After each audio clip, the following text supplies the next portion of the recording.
नमस्कार, मैं हूँ सुशील चंकविक, आप मेरे साथ देख रहे हैं metro today live. Metro today live में आज मैं आपको एक रियल स्टोरी बताने जा रहा हूँ। रियल स्टोरी ये जो है, ये जयपुर की है। जयपुर की रियल स्टोरी है और आप उसको बड़े ध्यान से सुनिएगा। रियलिटी एंड फैक्ट्स हैं। इसके अंदर हमने जो पात्रों के नाम है वो चेंज कर दिए हैं और प्लेस भी चेंज की। ओके? मिस्टर अनिल गुप्ता एक फार्मा कंपनी के बहुत बड़े ओनर थे। वो अपनी फार्मा कंपनी जयपुर से चलाते थे। जयपुर से चलाते-चलाते उनकी कंपनी ऑल इंडिया बेसिस पे चलती थी। ऑल इंडिया बेसिस पे कंपनी चलती थी, इसी बीच वो फेसबुक पे बड़े एक्टिव थे। फेसबुक से उनकी एक मुलाकात होती है अनीता नाम की एक औरत से, जो अनीता अम्बाला में रहती थी। अनीता से बात होते-होते वो उसे जॉब माँगती है। अनीता को अनिल जी उनको जॉब दे देते हैं और जब जॉब देते हैं, उसके बाद उसका इंटरव्यू होता है अनीता का और अनीता उस इंटरव्यू में सक्सेस हो जाती है और उसको वो जॉब दे दिया जाता है। ये जॉब उसको मिलती है 28 जनवरी 2012 को। 28 जनवरी 2012 को अनीता अम्बाला में जॉइन करती है और अपना काम शुरू कर देती है। इतना बढ़िया काम करती है कि इस ये जो है अपना जो अनिल गुप्ता है, owner of the company pharmaceutical का, वो उसके बहुत नज़दीक चला जाता है। नज़दीक जाते ही उसको ये एहसास होता है कि इसके घर में बहुत बुरी हालत है, कुछ खान-पीन नहीं है, इसीलिए औरत आई है नौकरी लेने के लिए। उसका वो मिसयूज़ नहीं करता है, बल्कि उसको सपोर्ट करता है।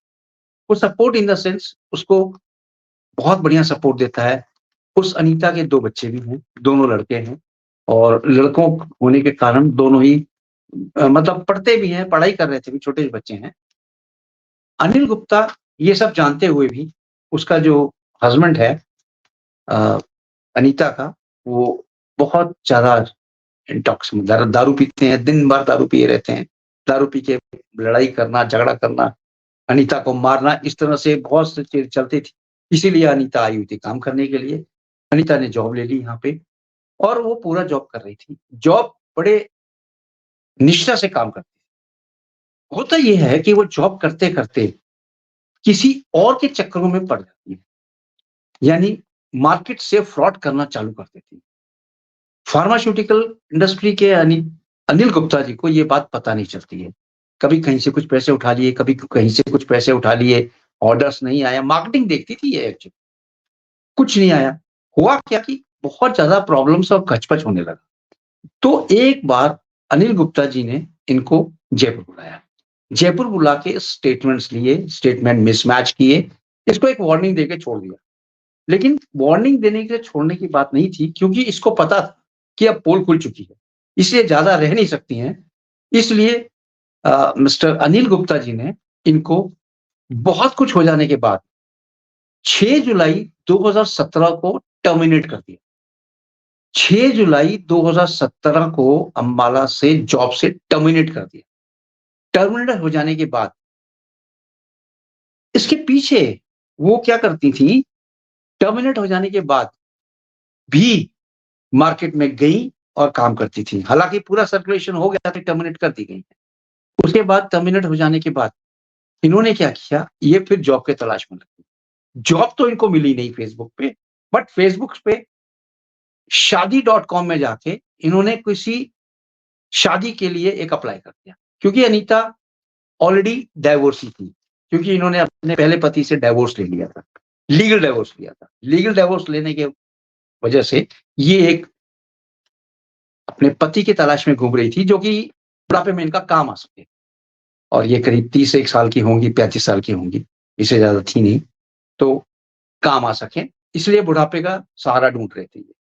सहारा ढूँढते-ढूँढते बुढ़ापे का सहारा ढूँढते-ढूँढते फेसबुक पे एक इनको बॉम्बे का फौजी टकराया। बॉम्बे का फौजी इनसे टकराता है और इनसे फेसबुक पे बात होती है शादी.com पे। शादी.com पे चले जाते हैं ये लोग, वहाँ पे इनका मैट्रिमोनियल्स मिल जाते हैं और ये एक-दूसरे को पहचान करके शादी कर लेते हैं। शादी हो जाने के बाद फौजी जो बॉम्बे में था, फौजी देखिए, फौजी जो बॉम्बे में था, वो डाइवोर्सी नहीं था। जबकि यहाँ पे अनीता डाइवोर्सी थी। ये डाइवोर्सी नहीं थी, वो डाइवोर्सी था, और ये करके इस तरह से इनकी मैरिज हो जाती है। मैरिज हो जाने के बाद इनका जो 8 जून 2018 के आसपास इनकी मैरिज होती है, और इनकी जीवन रेखा बहुत अच्छी तरह चलती है। बच्चे भी पढ़ने लगते हैं, बच्चे भी पढ़ के अच्छे चले जाते हैं, दोनों बच्चे अच्छे निकल जाते हैं, पढ़ाई हो जाती है। देखते-देखते बहुत ज़्यादा इनका आगे चला गया। लेकिन कुछ ऐसी मजबूरियाँ होती हैं, ऊपर वाला सब देखता है, कहाँ किससे हिसाब लेना है, हिसाब लेता है। अनीता को ये सारी बातें बखूल मालूम थी कि उसने क्या-क्या गुल खिलाए हुए थे मार्केट में। इसलिए वो बहुत ज़्यादा चिंतित थी कि कहीं कोई पोल खुल ना जाए। पोल खुलने से वो डरती थी। लेकिन पोल क्या खुले, उधर फौजी जो थे, उनका जो बेसिक नाम था, वो था कुणाल। कुणाल जी थे फौजी, वो ब्रिगेडियर से रिटायर्ड थे वो। रिटायर्ड हो जाने के बाद उनके पेंशन आती थी। 20-25 हज़ार रुपए पेंशन आती थी। उस पेंशन से अनीता ने सोचा कि हमारा घर-बार चलेगा, पेंशन हम ज़िंदगी भर खाएँगे इनकी, इनको थोड़ा-सा काम दे देंगे, काम करेंगे और होता रहेगा। इस तरह से करके इनकी जीवन रेखा चलती रही। फौजी की पेंशन आए, इस पेंशन से अनीता का घर चलता था, अनीता के दोनों बच्चे पढ़े, काफ़ी अच्छी इनकी शादीशुदा ज़िंदगी चल रही थी। लेकिन शादीशुदा ज़िंदगी चलने का मतलब ये नहीं होता है कि आप संतुष्ट हैं। संतुष्ट तो इसको हुआ ही नहीं, संतुष्टता तो इसके दिमाग में थी ही नहीं। अनीता का दिमाग जो था, एक क्राइम का दिमाग था, क्रिमिनल ओरिएंटेड दिमाग था। क्रिमिनल ओरिएंटेड मैं इसलिए कहता हूँ क्योंकि इसके दिमाग में हर बार ये घूमता था कि पैसा कैसे कमाया जाए, कौन-सा शॉर्ट तरीका है जिससे पैसा कमाएँ। इसी की वजह से ये हर जगह धोखा खाती थी। फार्मास्यूटिकल इंडस्ट्री से वहाँ धोखा खाया, यहाँ पे इन्होंने अ, मिस्टर जो इनके जो कुणाल जी थे, उस कुणाल से धोखा खाया। कुणाल को भी बहुत कुछ बोलती नहीं। कुणाल के पास एक अपना मकान हुआ करता था अ, बस्ती में, गोरखपुर में, गोरखपुर यूपी में, उसको भी इन्होंने बेचवा दिया। क्यों? क्योंकि मकान बेच के इन्होंने जो पैसे आए वो भी इधर-उधर कर दिए। भगवान जाने ये पैसों का क्या करते थे, क्या करती थी, कुछ नहीं पता। अनीता इस तरह से अपना व्यवहार करती रही, व्यवहार चलता रहा। लेकिन ऊपर वाला सब देखता है ना, ये कहते हैं। उन्हीं ऊपर वाला सब देखता है, इसलिए इन्होंने क्या किया, कुणाल जी ने इनको सारी ऐशो-आराम दी। इनको गाड़ी चाहिए थी, इनको गाड़ी खरीद के दी। इनको मोटरसाइकिल चाहिए था, इनको मोटरसाइकिल खरीद के दी। इनको घर चाहिए था, घर बिल्कुल नहीं दिया। घर इसलिए नहीं दिया क्योंकि घर का पैसा जो आता था, वो पैसा इकट्ठा करके ये कहीं और लगा देते थे। घर तो इसने लिया ही नहीं। घर अगर ले लेते आज, तो ये मेरे ख्याल से सबसे सुखी अनीता होती, क्योंकि उसको तो ये पता था कि एक ना एक दिन कुणाल की डेथ होनी ही होनी है।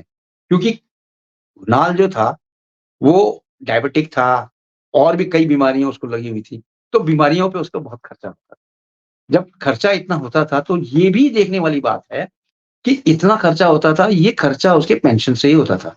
पेंशन जो आती थी 25% टू 30% उसकी पेंशन दवाइयों में जाती थी, और उसके बाद ये इसमें लास्ट के मतलब जो दिन थे अनीता के, वो बहुत दुःख भरे बीते। वो इस तरह से दुःख भरे बीते, क्यों? क्योंकि 10 जनवरी 2024 10 जनवरी 2024 को कुणाल का डेथ हुआ। 10 जनवरी 2024 को कुणाल की डेथ हुई। कुणाल की डेथ होने से पहले 6 महीने, 8 महीने पहले नहीं, 9 महीने पहले उसको बॉम्बे के मिलिट्री हॉस्पिटल में एडमिट करा दिया।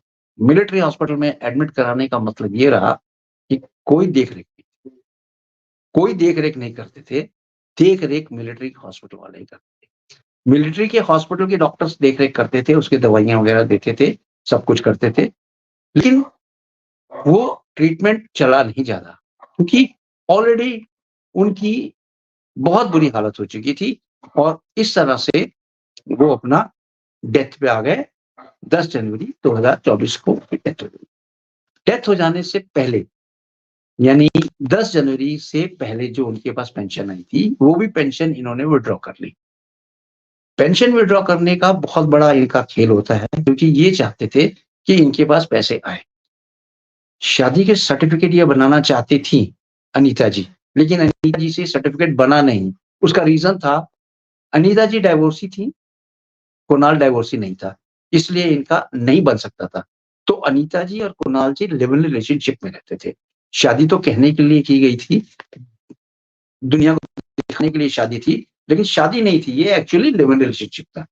लिव इन रिलेशनशिप में रहने का इनको अधिकार है, किसी भी हिंदू को अधिकार है लिव इन रिलेशनशिप में, इसलिए लिव इन रिलेशनशिप में थे ये।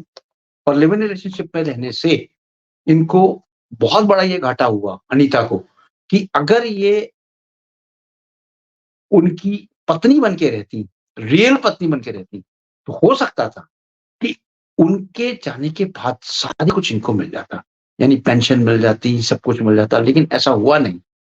पहली पत्नी उनकी जिंदा थी, इसलिए सब कुछ ट्रांसफर उनकी पहली पत्नी को हो गया। अनीता आज भी तर-तर भटक रही हैं और जॉब की तलाश में हैं। स्टिल ये एक्टिव हैं और कहीं न कहीं वापस किसी न किसी के साथ लगेंगी जॉब करने के लिए और जॉब की तलाश में। देखना ये है कि ये कहाँ तक जाती थी, कहाँ तक जॉब में जाती। लेकिन इस कहानी से एक तो सत्यता बाहर आती है। फार्मास्यूटिकल इंडस्ट्री को इन्होंने जो गबन किया था वहां से ₹64,280 ₹64,280 का गबन बहुत बड़ा गबन होता है। यानी कि अनआइडेंटिफाइड मनी जो इन्होंने मार्केट से उठाया था वो 64,280 था। देखिए अनिल गुप्ता जी इतने दयालु थे, उन्होंने कुछ नहीं ध्यान दिया, फिर भी इनको टर्मिनेट करने के बाद ना उन्होंने कोई एफआईआर की, ना उन्होंने कुछ क्लेम किया, ना उन्होंने कुछ किया। आज भी मिस्टर अनिल गुप्ता का जो फार्मास्यूटिकल इंडस्ट्री है, बहुत बढ़िया ग्रो कर रही है और ऑल ओवर इंडिया उनका नाम है। नाम से वो काम करते हैं, नाम से ही काम होता है। अगर इंसान की नीयत साफ है, तो नीयत साफ होने की वजह से उसका काम बढ़ता है। अगर उसकी नीयत में खोट है, तो काम बिल्कुल नहीं बढ़ेगा। इसलिए ये देखा गया है कि जिसके नियत में खोट है, उसका काम बिल्कुल नहीं आगे चलता है और वो वहीं का वहीं ठप हो जाता है।